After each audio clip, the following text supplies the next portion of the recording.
Rain hammered on the tin roof of the humble house as Elena Carter held her son, feeling the boy's chest rise and fall with growing difficulty. Michael was only 7, but that Tuesday morning, he seemed as fragile as a fallen bird. His lips were turning a bluish tint that made Elena's heart stop. She knew what it meant. She'd seen that same color on her husband's lips when the tractor rolled over him 8 months ago. No, not again. God, please, not again. The clock on the wall showed 2:40 a.m. The asthma inhaler had run out 3 days ago, and Eleanor had spent the last 72 hours praying another attack wouldn't come. But God seemed deaf to her prayers, or perhaps he was just testing her faith once more. She looked at the wallet on the kitchen table. $12. It was all she had in the world. 12 miserable dollars standing between her son's life and death. If this story is touching your heart, consider subscribing to the channel. It's how we continue bringing stories that remind us God never abandons his children, even when all seems lost. Where are you listening from? Elena wrapped Michael against her chest and ran for the door. The rain soaked her instantly, plastering the thin dress to her slender body. She barely felt the cold. She barely felt the sharp stones cutting her bare feet. All she could think about was the boy in her arms, coughing so hard his whole body shook. The nearest house belonged to Mrs. Marietta, the old woman who sold eggs at the market. Elena pounded on the door in desperation. A light clicked on inside. Mrs.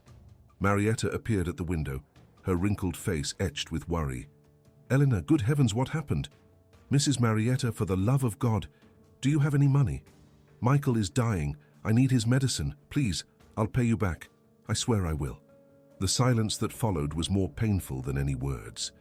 Mrs. Marietta lowered her gaze, and Elena knew the answer before she spoke. Child, if I had it, you know I'd give it. But the drought, it wiped us out. I barely have enough for chicken feed. I'm sorry. I'm so sorry. Elena nodded, tears mixing with the rain on her face. She ran to the next house, and the next, and the next. 5 doors, 5 awkward excuses, 5 no's. Nobody had anything. The drought had ruined everyone in this God-forsaken region.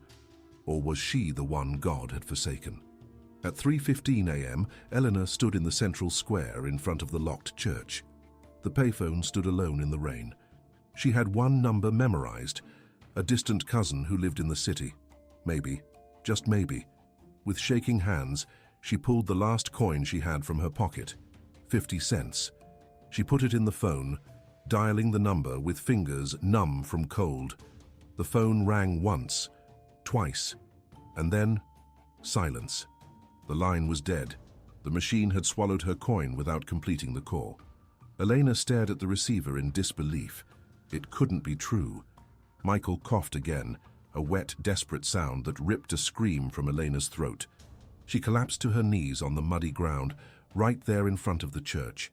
The rain fell on them without pity. The boy was almost unconscious now, his head heavy against her shoulder. Eleanor looked up at the dark sky, at the black clouds, and she screamed, God, where are you? I already lost my husband. Are you going to take my son too? I'm not strong enough, God. I can't take it anymore. Please, I'm begging you, save my boy. I'll do anything, anything. Her voice broke on a sob. She hugged Michael so tightly she feared she might hurt him, and she began to sing. It was the lullaby she always sang him to sleep, the same one her own mother sang to her. Her voice trembled, almost inaudible under the rain, and that's when she felt it. Michael's little hand, cold and weak, squeezing her pinky finger, like he did when he was a baby, like he did when he was scared. She looked at her son's face and saw his brown eyes open, fixed on hers. Don't cry, Mom, he whispered, his voice hoarse. Don't be sad. Something inside Elena shattered. This boy, this angel God, had placed in her arms. He was dying, and he was trying to comfort her. She kissed his forehead, feeling the skin too hot. Fever. On top of the asthma, now fever. How long could a child last like this? An hour? Less? Elena stood, staggering. She wouldn't give up, not while she still had strength to walk. The highway was about 3 miles away. If she ran, if she could catch a ride. The city was 40 miles away, but there was an all-night pharmacy. If she ran, if someone stopped, if. She started running down the dirt road, already turning to thick mud in the storm. Michael felt heavy in her arms. Or maybe it was her own legs giving out. She stumbled, almost fell, and regained her balance. Her bare feet were bleeding. She felt nothing but the terror consuming her. She kept running and running and running. That's when she saw the headlights. A car was coming from the opposite direction, down the main road. Eleanor ran into the middle of the road, waving desperately with one arm while holding Michael with the other. The car. It had to stop. It had to stop. Please, God, make it stop. Brakes squealed. The car skidded in the mud and stopped just feet from her. The door opened, and a man got out. He was tall, broad-shouldered, wearing expensive clothes that were already soaked. He looked to be in his late 30s, dark hair plastered to his forehead by the rain, and a startled look on his face. "Ma'am, are you crazy? I almost hit you. What are you doing in the middle of the road at this hour?" Eleanor couldn't answer. Her legs simply gave out. She fell to her knees in the mud, clutching Michael to her chest. The man ran to her. "My son," Eleanor managed to say, her voice a hoarse whisper. "My son can't breathe. I need the city. Medicine, please." The man knelt beside her and looked at Michael. Elena saw his expression change instantly. His eyes widened. He held out his hands. "Give him to me, quick. My car is warm. Let's go." Elena hesitated. She didn't know this man, but Michael had another violent coughing fit in her arms, his small body seizing, and she had no choice. She handed her son to the stranger and tried to stand. Her legs wouldn't obey. The man grabbed her arm with his free hand and practically dragged her to the car. He opened the back door, put Michael on the seat, and covered the boy with his own jacket, which had been on the passenger seat. "Get in the front." "Quickly." Eleanor obeyed. She had barely closed the door before the man was accelerating. The car shot down the road, driving dangerously fast for the conditions. Eleanor looked back. Michael was motionless, his eyes closed. "No, no, no. He's going to be okay," the man said, his voice firm. "I promise. I'm taking you to the city hospital. Hold on." "I don't have any money," Eleanor said, her voice fading. "I can't pay. I'll pay. It doesn't matter what it costs. Just tell me, what's wrong with him?" "Asthma. An asthma attack. The inhaler ran out. I didn't have money for another one. I tried. I swear I tried." The man didn't answer. He just drove faster. Eleanor saw the speedometer hit 80. She should have been afraid. She should have asked him to slow down.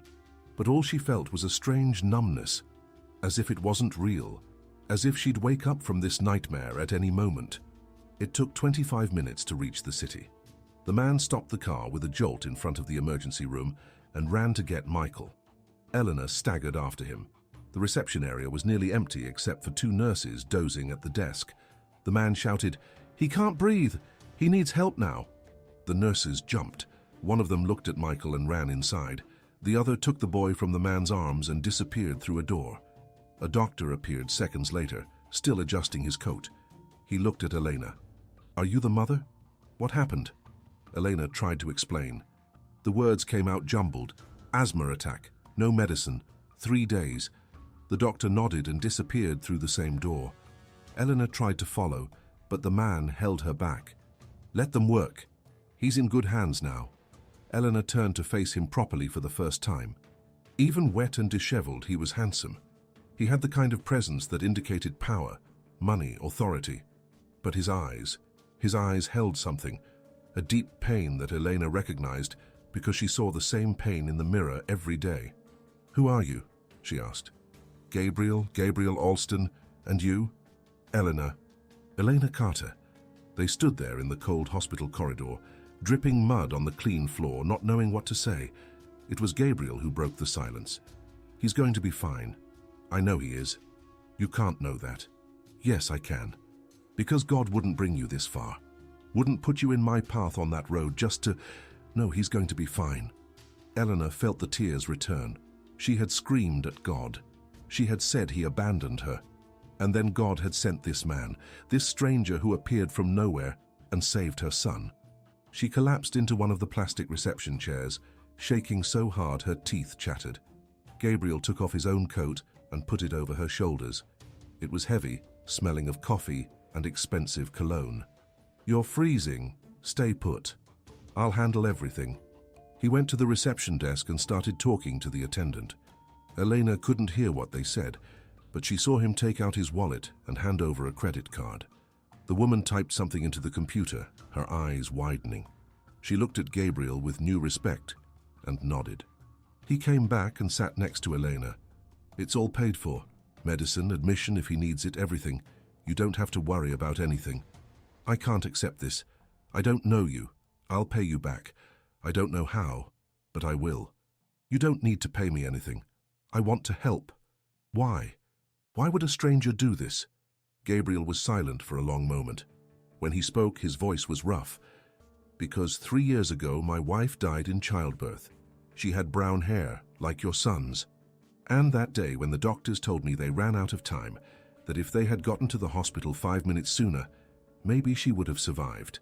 I wanted to die too. I kept asking where God was, why he didn't send someone to help us. Why? And today I was driving back from the city after leaving my daughters crying with the 11th nanny in a year. I was driving, thinking my life was a failure, that I couldn't even take care of my own daughters. And then you appeared in the road, and I understood. God was giving me a chance to be the help I begged for that day, to be the 5 minutes my wife never got." Eleanor felt something break open in her chest. She looked at this man, a complete stranger, who carried the same pain she did, who had lost just as much, and who was here wet and exhausted, paying a fortune for medicine for a child he didn't know. How could so much kindness exist in such a cruel world? "Your daughters," Elena said softly. "How old are they?" 3. They're twins, Laura and Julia, and they're the most beautiful things I've ever seen. But I don't know what to do anymore.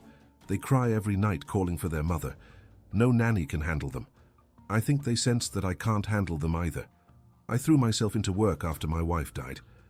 I thought it would be easier, but it wasn't. But it just made everything worse." A doctor came out of the door and they both jumped to their feet. The doctor smiled, and Elena felt her legs almost buckle with relief. "The boy is stable. We got the attack under control. He'll need to stay for observation for a few hours, but he's going to be fine. You can see him." Elena ran. Michael was on a gurney, an oxygen mask on his face, his eyes closed, but his chest rose and fell evenly now. The color was returning to his lips. Elena held her son's small hand and wept. She cried from relief, exhaustion, and gratitude. Gabriel stood in the doorway watching. There was something in his face, a softness that wasn't there before. 3 hours later, as the sun was rising and Michael slept soundly with normal breathing, Elena and Gabriel sat in the plastic chairs, drinking terrible coffee from the vending machine. Elena was still wearing the wet clothes, still had no shoes, but Michael was alive, and that's all that mattered. "What do you do?" Gabriel asked. "For work, I mean.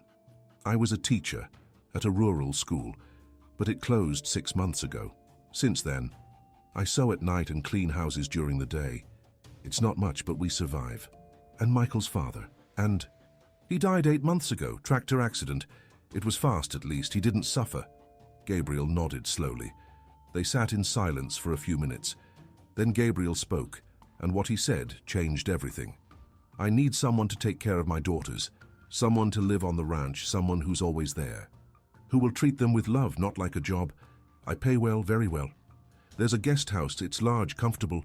Your son can go to the school in the city. I'll pay for everything, and I'll cover any medicine he needs, forever."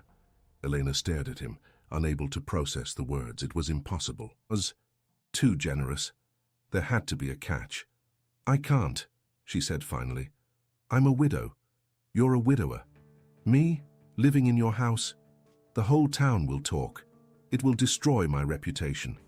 And yours. Mrs. Rose has lived with me for 20 years. She's the one who raised me after my mother died. She would be a chaperone, no one could say a thing. But I'm a teacher, not a nanny." Gabriel leaned forward, his eyes fixed on hers, and Elena saw something there that frightened her. Desperation, real and raw. "I'm not hiring a nanny. I am begging for someone to give my daughters what I can't. A mother's love.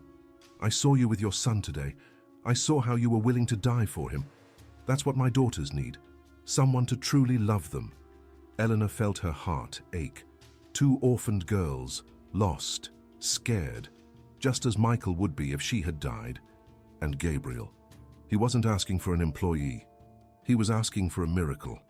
And maybe God put her on that road not just to save Michael, but to save those two little girls too. If I accept, Elena said slowly, I will treat them like daughters, not like employers. I won't pretend to love them. It's either real or it's nothing. That's exactly what I want. Eleanor looked out the window at the lightening sky. A new morning, a new beginning. Maybe, just maybe. Then I accept. Gabriel closed his eyes, his face showing a relief so profound it looked like pain. When he opened them again, there were tears there. Thank you. You don't know what this means. But Eleanor knew, because she was being saved too. And as she squeezed her sleeping son's hand, she whispered a silent prayer of gratitude. God hadn't abandoned her. He never had. He was just preparing something bigger. But neither of them knew that same morning, just 40 miles away, Mrs. Carmen Blanchard sat down for coffee with her daughter Rebecca, listening with growing fury about the richest farmer in the region bringing a destitute stranger to live under his roof. And as she stirred the sugar in her coffee with slow, deliberate movements, Carmen was already planning exactly how she would destroy that woman. The Alston Ranch appeared at the end of the dirt road, like something from a dream. Eleanor held Michael's hand tighter as Gabriel's truck drove up the path lined with vineyards that stretched as far as the eye could see. The main house was immense, 2 stories, with wide porches and huge windows that gleamed in the afternoon sun. Michael's eyes went wide. "Mum, is it a castle?" Gabriel laughed, and it was the first time Elena had seen him truly smile. "It's not a castle, champ, but there's plenty of room for you to run and play." The front door opened before they even got out of the truck. An older woman appeared on the porch, wiping her hands on a white apron. She must have been nearly 70, with grey hair in a tight bun, but her brown eyes were sharp and full of intelligence. She came down the steps with surprising agility. "Gabriel Alston, you disappear all night and come back with guests without warning me. What kind of way is that?" Gabriel stepped out and hugged the woman with genuine affection. "Mrs. Rose, this is Elena Carter and her son Michael. They're going to live here. Elena is going to take care of the girls." Mrs. Rose stopped, studying Elena carefully. Elena felt exposed. She was wearing borrowed clothes from the hospital, simple and too large. Her hair was still tangled from the night before. She must have looked exactly like what she was, a desperate woman with nothing left. But then Mrs. Rose smiled. It was a genuine smile that reached her eyes and made them sparkle.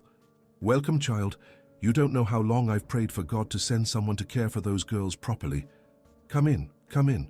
You must be exhausted." The house was even more impressive inside. Shining wood floors, antique but well-kept furniture, linen curtains in the windows. Everything smelled of lavender and fresh coffee. Elena felt completely out of place. She didn't belong in a place like this. But before she could say anything, she heard the crying. It came from upstairs. 2 small voices, crying in unison. Gabriel's face closed up immediately. He exchanged a look with Mrs. Rose. "Since when?" "Since you left yesterday. The new girl tried everything. They haven't eaten, haven't slept right. They just woke up from a nap and started again." Gabriel ran a hand over his face, looking 10 years older. Elena didn't think. She simply walked up the stairs, following the sound of the crying. She heard Gabriel call her name, but she didn't stop. In the upstairs hall, a door was ajar. Elena pushed it open slowly. The room was large and painted light pink, filled with toys scattered on the floor. In a small canopy bed, 2 identical little girls were clinging to each other, crying so hard their bodies shook. A young woman, maybe 20, sat in a chair in the corner, her face red with frustration and exhaustion. When she saw Elena, she jumped up. "Who are you?" "No one is allowed in here when they're like this." "Mr. Alston said..." Eleanor didn't answer. She approached the bed slowly, as if approaching a frightened animal. The girls stopped crying for a moment, looking at her with red, swollen eyes. They were beautiful. Curly brown hair, eyes the same color as their father's, chubby cheeks, but there was so much sadness in those little faces, so much pain. Eleanor sat on the edge of the bed. "Hi," she said softly. "My name is Eleanor. What are your names?" The girls looked at each other. One of them, the one closer, whispered, "Laura." "And you?" Eleanor asked the other. "Julia. It's nice to meet you both. You know, I have a son, too. His name is Michael, and he's 7. He's downstairs right now, a little nervous because everything here is new. Do you think you could be his friends?" Julia stuck her thumb in her mouth. Laura asked in a tiny voice, "Are you going to leave too?" And there it was, the broken heart inside 2 3-year-old children who had already lost too many people. Elena felt tears sting her eyes, but she held them back. "No, sweetie. I'm going to stay right here with you, for a long, long time. Promise?" "Promise." Laura looked at Julia. Some silent communication passed between the twins. Then, slowly, Laura held out her arms. Elena picked her up, and a second later, Julia was clinging to her too. The 2 girls cried on her shoulder, but it was different now. It wasn't despair, it was relief. The nanny watched, dumbfounded. No one could... How did you... Elena just rocked the girls, humming the same lullaby she sang to Michael. And that's how Gabriel found them minutes later. Eleanor sitting on the bed, with his 2 daughters finally quiet in her arms. He stood frozen in the doorway, and when Eleanor looked up at him, she saw tears streaming down his face. Mrs. Rose appeared behind him and whispered, "I told you, God sent her. God sent." In the following days, Elena settled into the guest house, which was really a separate cottage behind the main property, with 2 bedrooms, a kitchen, and a living room. It was clean and airy, and Michael was delighted with his own room. But Elena spent most of her time in the main house with the girls. They followed her everywhere. When Elena made breakfast, Laura and Julia were clinging to her skirt. When she went to the bathroom, they waited outside the door. At night, they only slept if Elena sang to them. It was exhausting, but it was also healing. Caring for those 2 broken little girls was somehow fixing something inside Elena too. Gabriel watched it all from a distance. He left early to manage the ranch and returned in the late afternoon. He ate dinner with them but spoke little. Helena noticed how he looked at his daughters, as if he didn't know how to get close. One night, after putting the twins to bed, she found him on the porch, looking out at the vineyards under the moonlight. "They're okay," Elena said, sitting in one of the rocking chairs. "They fell asleep without crying tonight." Gabriel nodded but said nothing for a long moment. Then, "I don't know how to thank you. In 1 week you've done what no one else could in 3 years. They just needed to know someone wasn't going to leave, that someone would stay. I never left. But you closed yourself off. They feel that. They feel..." Gabriel looked at her, raw pain in his face. "I don't know how to be different. When my wife died, it was like a part of me died too. I look at the girls, and I see her, and it hurts too much." Eleanor understood. "I know. I look at Michael sometimes and see his father, the way he smiles, how he wrinkles his nose when he's thinking. It's like my husband is still here, but at the same time, I remember he's never coming back. And it hurts. But you know what hurts more? The idea that one day Michael will forget him. That I'll forget. That the pain will go away and the memory will go with it. So I decided something. I'm going to make my pain mean something. I'll use it to be a better mother, to love more, to be more present. Because if I close myself off, if I let the pain consume me, then he died for nothing." Gabriel was silent, but something shifted in his expression. "You're wise." "No, I'm not. I'm just tired of hurting." He laughed, a humorless sound. "Me too." It was the first real conversation between them. After that night, Gabriel started spending more time at home. He ate dinner with them, played with the girls before bed, listened to Michael talk about his new school, and sometimes late at night, he and Elena would talk on the porch about grief, about loss, about how hard it was to keep going when everything seemed to be over. But if things were getting better inside the ranch, outside, the storm was gathering. Mrs. Carmen Blanchard was a woman who did not take no for an answer. And when she learned that Gabriel hadn't just hired that woman, but that she was living on the property, caring for the girls as if they were her own, Carmen saw red. She called a meeting of the Wednesday afternoon tea, the weekly gathering of the town's most influential women, and planted the first seed. "My dears," she said, pouring tea into fine china cups, "I am so worried about our dear Gabriel. You know, he and my Rebecca were almost married years ago. If it hadn't been for that, well, anyway. And now the poor thing, widowed and alone with 2 small girls, and what does he do? He brings a stranger to live in his house. A young, pretty widow, have you seen her? We all know what that means." The women exchanged glances. Someone whispered, "Surely not." "My dear," Carmen continued, her voice sweet but the venom clear, "a woman doesn't live in a single man's house without intentions. Hand a desperate widow with no money and a sick child. Of course she'll do anything to trap him, poor Gabriel. So innocent. He doesn't see he's being used." The news spread like wildfire. The following Sunday, when Elena entered the church with Michael, she felt the stares. People who used to greet her now looked away. In the middle of the service, Carmen and her 3 closest friends stood up conspicuously and left, whispering loud enough for everyone to hear. How absurd to allow that kind of person in the house of God. Eleanor felt her face burn. Michael tugged her hand, confused. "Mom, why did those ladies leave?" "Shh, honey, be still." But the damage was done. After the service, the pastor asked to speak with her privately. He was a young man, maybe 35, and looked extremely uncomfortable. "Mrs. Carter, I'm very sorry, but the church council had a meeting, and they suggested that perhaps it would be best if you found another congregation." Elena felt as if she'd been punched. "You're kicking me out of the church? It's not like that, it's just your situation. Living at Mr. Austin's house, it's causing comments. And the church must maintain a certain image. I am working, I'm caring for his daughters. Mrs. Rose lives there too, there is nothing wrong. I know, but you must understand. Appearances matter, and Mrs. Blanchard is very influential. She donates a lot of money to the church, and she is concerned." Elena looked at this young pastor, at his poorly disguised cowardice, and felt a cold anger. "So her money is worth more than the truth?" He didn't answer. He didn't have to. Elena took Michael by the hand and left. On the way back to the ranch, Michael asked, "Mom, are we bad people?" "No, my love, we are not. Sometimes people say mean things because they are hurt inside. We just have to keep being good." But continuing to be good was becoming increasingly difficult. The next week, Eleanor went to the grocery store and the owner refused to sell to her. "Sorry, dear, but I can't.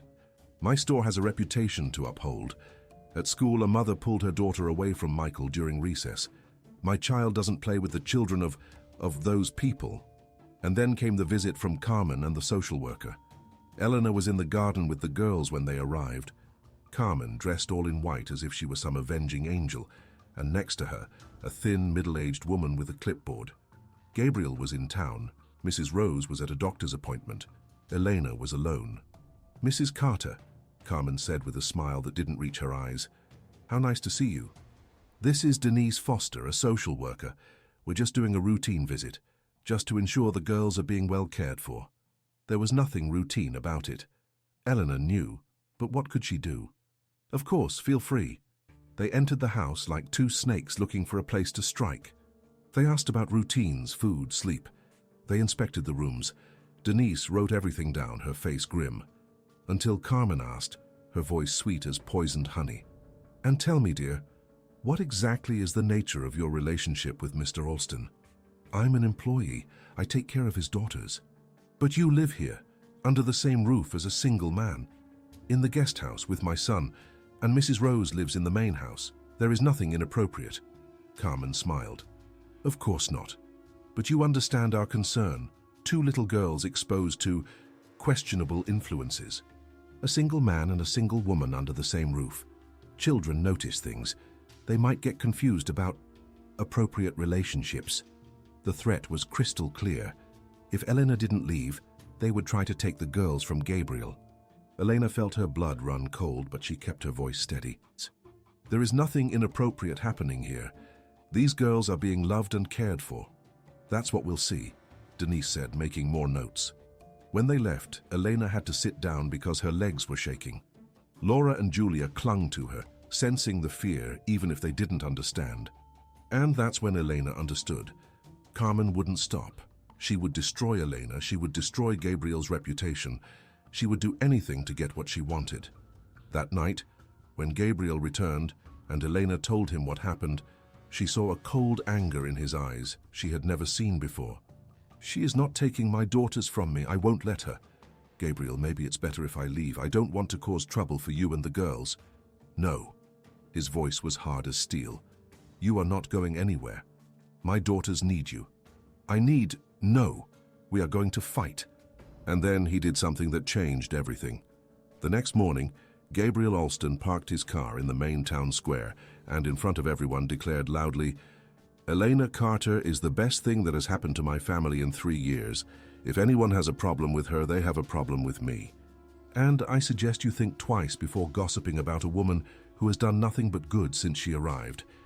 It should have helped, but it only made things worse. Because now, they said Eleanor had bewitched Gabriel, that he was defending her irrationally, that it was obvious something was happening between them. If this story is moving you, leave a like. Would you do what Elena did? Would you keep fighting, or would you run to protect the people you love? 3 days later, Michael came home crying. Rebecca had gone to the school and in front of everyone told the boy, "Your mother is a tramp who will abandon you as soon as she gets what she wants from her rich boss."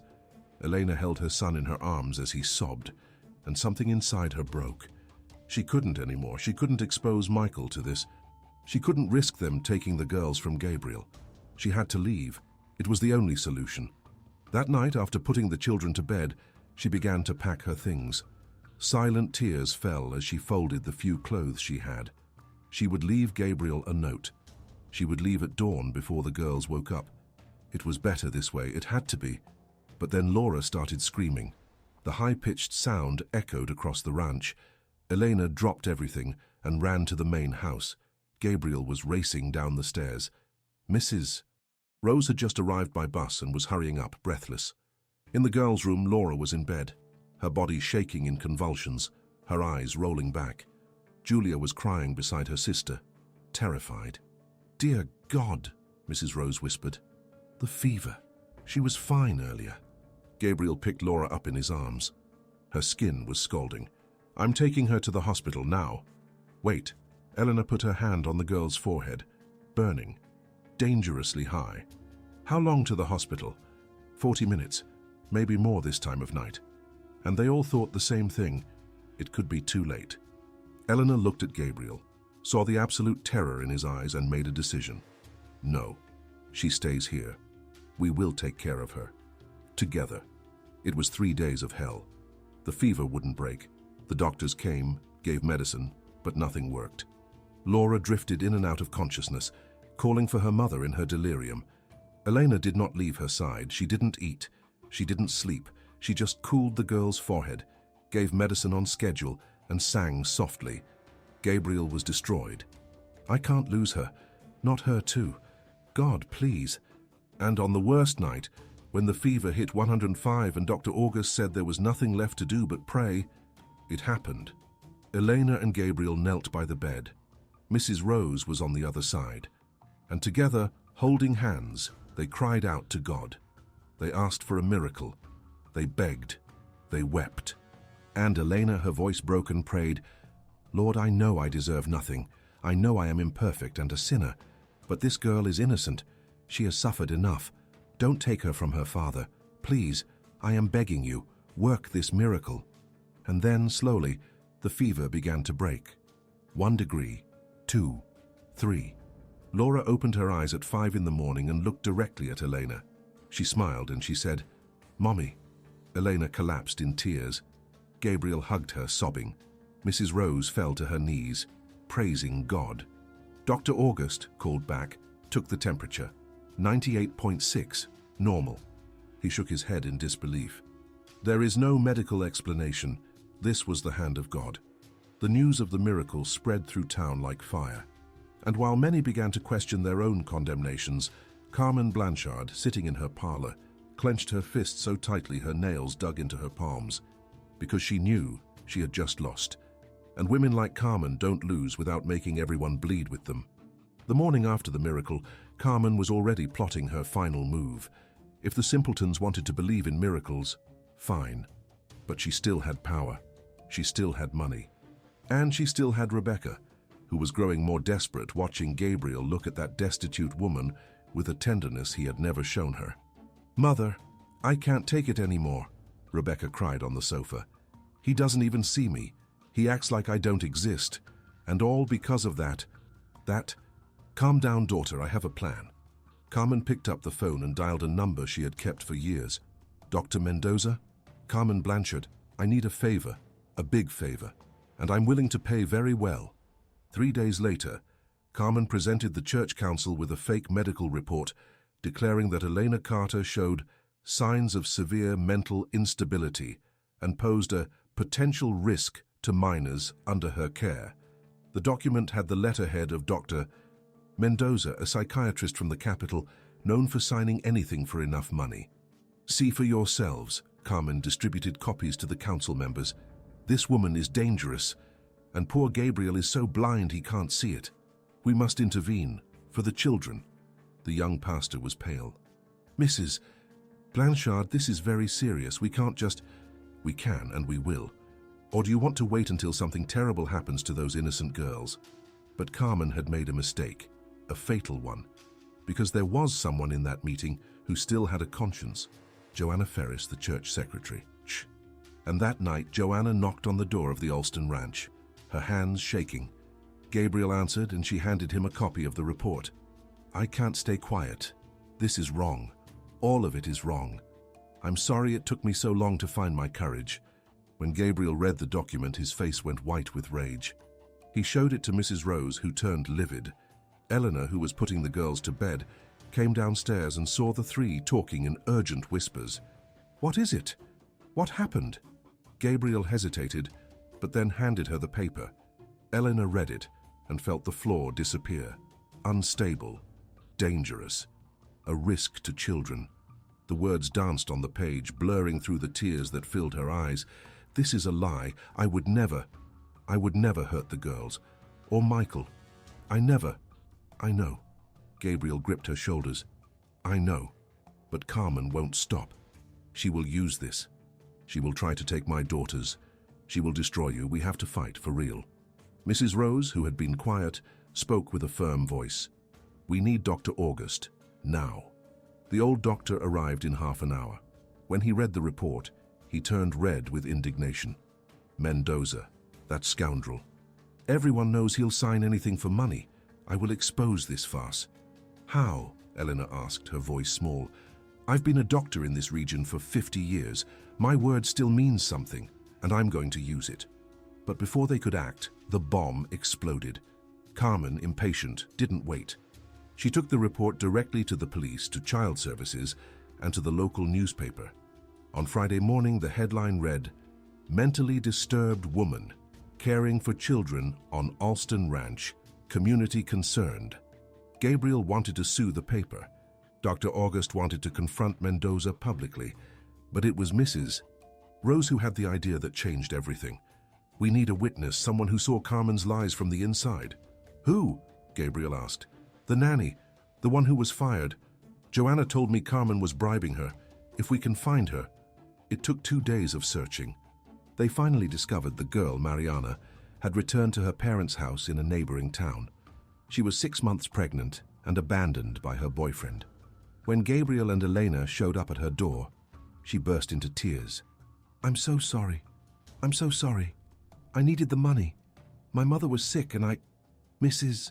Carmen paid me to invent that I'd seen you, that I'd seen things that never happened. I lied. And then she fired me anyway. I ruined everything for nothing." Elena knelt in front of the young woman. "Do you want to fix this?" Mariana looked at her through the tears. "How?" "Tell the truth, publicly. In the church, in front of everyone. Mrs. Carmen will destroy me. She already destroyed you, but God can rebuild you, if you have the courage to do the right thing." Mariana was silent for a long moment. Then she nodded. The following Sunday, the church was packed. Everyone had heard about the scandal, the crazy woman caring for children, the bewitched rancher. Carmen was in the front row with Rebecca, a victorious smile on her face. The young pastor was visibly uncomfortable at the altar. Gabriel entered with Elena, Michael, the twins, and Mrs. Rose. The whispers exploded. People moved away. Mothers covered their children's eyes as if Elena were a monster. They sat in the back pew, isolated. The pastor began the service with a trembling voice. But when it was time for the sermon, something unexpected happened. Mariana stood up. She was in the middle of the church, pregnant and visibly nervous, but there was determination on her face. "Excuse me, Pastor. I need to speak." "Miss, this is not the time." "Yes, it is. It's exactly the time." Mariana walked to the front, turning to face the congregation. "My name is Mariana Costa.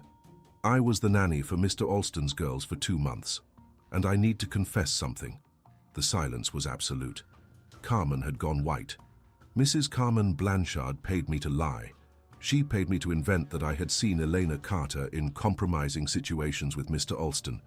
She paid me to spread gossip, to plant false stories. Nothing I said was true, nothing. And I know other people were paid too. I know because I saw it, and I can't carry this guilt anymore." Pandemonium erupted. People shouting, Carmen standing and denying it, Rebecca trying to silence Mariana. But the girl continued, her voice growing louder. "I lied because I was desperate, because I needed money. But the truth is, Elena Carter is the kindest woman I have ever met. She treated me with respect when I went to the ranch to apologize. She offered me forgiveness when I didn't deserve it. And I cannot let you destroy her because of my lies." Mrs. Rose stood up. "And since we're telling truths, I have one to tell too. Rebecca Blanchard tried to bribe Dr. Mendoza for the false report on Elena. I have proof. I have the bank receipts. I have the messages." She opened her purse and began distributing papers. They were photocopies of bank transfers, printed messages, a complete trail of corruption. Carmen's face went from white to purple. "This is ridiculous. They're fakes. This old woman is lying." But then Dr. August stood up. The old doctor, respected by 3 generations in that town, walked slowly to the front. When he spoke, his voice echoed through the church with unshakable authority. "I am 71 years old. I have been a doctor in this region for 50. I delivered half the people in this church. I cared for your grandparents, your parents, and you. And today I will use my reputation, everything I have built in 5 decades, to say one thing. Elena Carter is one of the most moral women I have ever met." He paused, letting the words sink in. "I watched this woman go 3 days without sleep, caring for a child that was not hers. I watched her love those girls as if they were her own daughters. I saw a miracle happen because this woman had enough faith to pray, even when all hope seemed lost. If you want to destroy her, you will have to go through me first." Tears were streaming down Elena's face. Michael clung to her, crying too. Gabriel held her hand, squeezing tightly. And then it started. One person stood up, then another, and another. People Elena had helped. The grocery store owner she had given food to when she had nothing. The neighbor whose son she had taught to read for free. The elderly woman Elena visited every week. One by one they spoke. She helped me when I had nothing. She took care of my mother when she was sick. She never charged anything, never asked for anything in return. The tide had turned. And Carmen knew it. She tried to leave, but people blocked her path. They wanted answers. They wanted explanations. Rebecca burst into tears, collapsing. "I just wanted him to love me. I just wanted him to see me. I was his fiancée once. It was supposed to be me. It was supposed to be me." And there, in front of everyone, the whole truth came out. How Rebecca had tried to destroy Gabriel's first marriage out of jealousy. How Carmen had manipulated people, bribed officials, and destroyed reputations to get what she wanted. It all came to light. The pastor, finally finding his courage, called for silence. "Carmen Blanchard, Rebecca Blanchard, you are no longer welcome in this congregation until you have done true penance for your sins. Leave, now." Mother and daughter left the church under the condemning stares of everyone. And when the door closed behind them, it was as if a weight had been lifted from the air. Gabriel stood up. He walked to the front of the church, pulling Elena by the hand. She tried to resist, but he held firm. In front of everyone, he knelt. "Elena Carter, you saved my family, you saved my daughters, my..." You saved me. You taught me it's possible to love again. That it's possible to live again. You showed me that God wasn't finished with my story yet. So I ask you here, in front of God and this entire community, will you marry me? Elena was crying so hard she could barely speak. Gabriel, I love you. I love how you care for my daughters. I love your faith, your strength, your kindness. I love you. And I want to spend the rest of my life proving it to you every single day. Yes, Elena whispered, and then louder. Yes, I accept. The church exploded in applause. Laura and Julia ran to hug their mother and father. Michael was laughing and crying at the same time. Mrs. Rose was praising God loudly. And right there, in that moment, everything made sense. All the pain, all the suffering. It had all been the path to this perfect moment. 5 years later, the porch of the Alston Ranch was full of life on a sunny Sunday afternoon.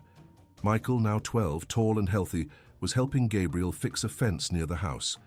The twins, now 8, played in the yard with their new little brother, a 2-year-old boy named Raphael, who had his father's eyes and his mother's smile. Eleanor was in the kitchen with Mrs. Rose preparing Sunday lunch. But now, it wasn't just for the family. Every Sunday, the house hosted children from the community school Elena had founded on the west side of the ranch. It was a free school for underprivileged families where Elena taught personally, fulfilling the dream that poverty had destroyed years ago, and someone else was helping at the school. Rebecca Blanchard. Yes, that same Rebecca. After the public humiliation, she had disappeared for 2 years. She returned different, humble, broken. She came to the ranch on a rainy day, fell to her knees in front of Eleanor, and begged for forgiveness. Real forgiveness, with real tears. And Elena, being who she was, forgave her. She gave Rebecca a chance to start over.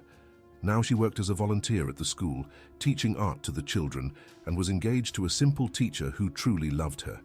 Carmen had moved to another city, but she apologized first. It wasn't as sincere as Rebecca's, but it was a start. And Elena prayed for her every night, asking God to heal that woman's heart. Gabriel came into the kitchen and hugged Elena from behind, kissing her neck. Come watch the sunset with me? They walked out to the porch hand in hand, watching the golden sun dip below the vineyards. The children played in the yard, their laughter filling the air. Mrs. Rose hummed in the kitchen. It was peace. It was fulfillment. It was everything Elena had begged God for on that rainy night 5 years ago. Do you remember that night? Gabriel asked softly. Every day, Elena answered, every single day. I almost ran you over, and I almost didn't accept your help because of pride. Who knew that on the worst day of your life, God was preparing the best? Elena turned to face him, her eyes shining. He writes straight with crooked lines. I doubted so much. I thought he had abandoned me, but he was just leading me to you, to this family, to this life. Gabriel pulled her closer. I thank God every day for that rainy night, for you appearing in my path, for saving my daughters, for saving me. We saved each other together. They kissed as the sun set, painting the sky orange and pink. Raphael came running, his arms outstretched. Mommy, Daddy, look what I found. It was a ladybug on his small palm. Eleanor picked up her son. Gabriel hugged them both, and Laura and Julia came running too, wanting to see the bug. Michael drew near, already too tall to be carried, but still young enough to want to be part of the group hug. And there on that porch, surrounded by love and faith and family, Elena understood something profound. God had never planned for her to be happy alone. He had planned for her to be happy like this, surrounded, loved, whole. And the path to get there, as painful as it had been, was worth every tear, because it had led to this moment, to this family, to this love. I love you, she whispered to Gabriel. I love you more, he answered, smiling. Impossible, she laughed. And as the stars began to appear in the dark sky, the whole family remained there, holding each other, grateful, complete. Because sometimes God allows our story to break into pieces, so he can reassemble it into something even more beautiful. And Elena Carter, who had started that journey on her knees in the mud, begging for one miracle, was now standing, surrounded by many. Because the biggest miracle hadn't been Laura's healing on that feverish night. It had been the healing of all the broken hearts in that house. and that healing would last forever.